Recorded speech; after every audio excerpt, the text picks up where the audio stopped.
Des saules, des acacias ou encore des aulnes glutineux.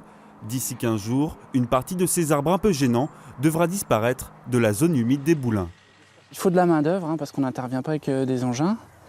Donc on coupe les arbres et on les empile en tas comme ça pour que toutes les souris, il y a plein d'animaux qui vont pouvoir venir se cacher là-dessous. Donc on travaille aussi avec de l'huile bio pour éviter de polluer le site. Et on fait attention qu'il y ait moins d'empreintes sur le site. Un déboisement pour la bonne cause, car ce site de 7 hectares est une véritable aire de repos pour les oiseaux migrateurs.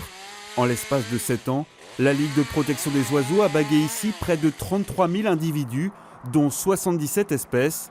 Restaurer cette zone humide est une façon de les préserver.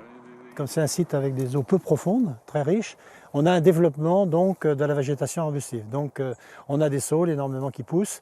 Et si on ne fait rien, eh bien qu'est-ce qui va se passer? Le milieu va se fermer. C'est-à-dire que si c'est un milieu fermé, on aura beaucoup moins d'oiseaux qui vont s'arrêter. C'est le problème de la lumière. Et vous savez, un milieu, n'importe quel milieu humide, si on ne fait rien, quand il se ferme, il perd de son intérêt écologique. C'est surtout ça le problème. Et c'est pour ça qu'il faut qu'on le restaure. Financée en grande partie par le département de l'Yonne, une nouvelle restauration aura lieu d'ici 2 ans sur la zone des Boulins. 2 autres zones humides bénéficieront du même traitement.